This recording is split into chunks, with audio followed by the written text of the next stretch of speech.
Енді жалпы бүгінгі іс-шара бұл 13-ші шара осы университетте өтіп жатқан.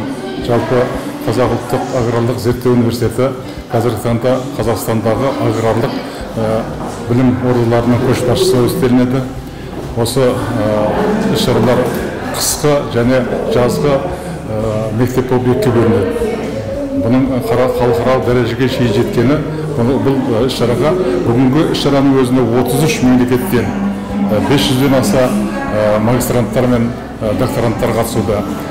Одан бөлек көптеген ғалымдар арнайы келіп, осы іс-шараға қатысуға өздерінің ынтасын білдіруде. Әрине, бұл тек қана осы бүгінгі қатысушылармен ғана шектелмейді бұның іс жұмысы.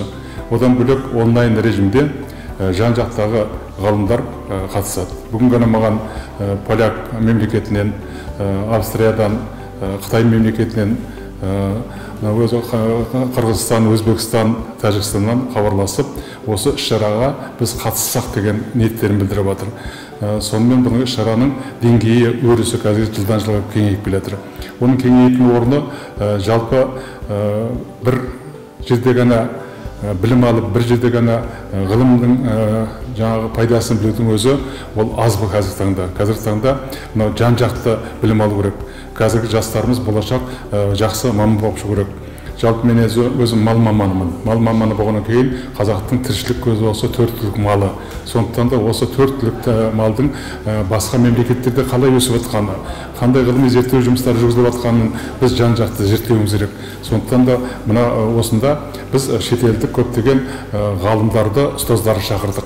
Олар біздің осы магистранттарға, докторанттарға, студенттерімізге дәріс береді. Сол дәріс арқылы біз оларға дәріс береміз, олардың студенттеріне, олар біздің студенттерге өздерінің дәрісін береді. Сол арқылы біз осы жұмысымызды кеңейтеміз. Қазіргі таңда мал шаруашылығында мысалы малдың тектілігін дәлелдеу, ол үлкен ғылыми жұмыстар. Малдың жаңа геномдық селекциясын зерттеу.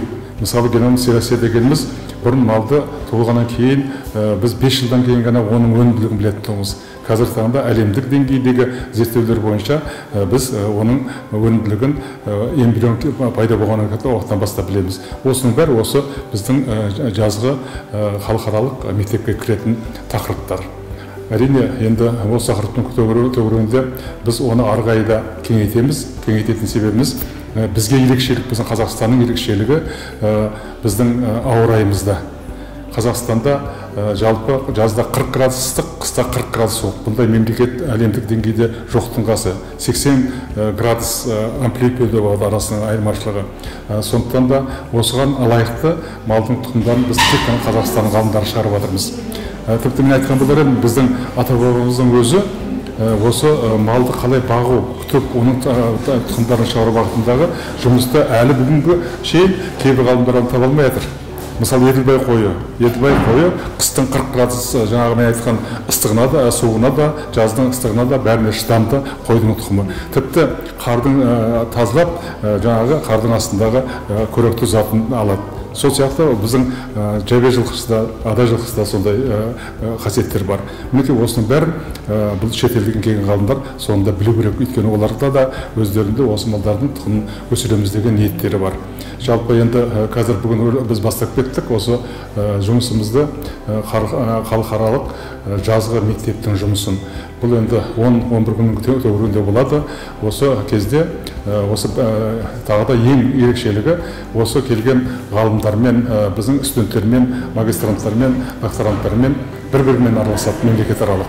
Осының бәрі осы жаңағы жасалынып жатқан іс-шараның өзектілігін көрсетеді. Шын мәнінде бұндай іс-шара Қазақстанда болып жатқан үлкен жұмыс, осының бағыты мен ойлаймын кең деп. Осы бағытта біздер жұмыс жасауымыз керек. Болашақ біздің мамандарымызды жоғары деңгейде дайындауымыз керек. Бүгінгі таңда Қазақстан үшін, жаңарған Қазақстан үшін бізге жақсы білімді, білікті маман керек. Осы бағытта біз қазір жұмыс жасап жатырмыз.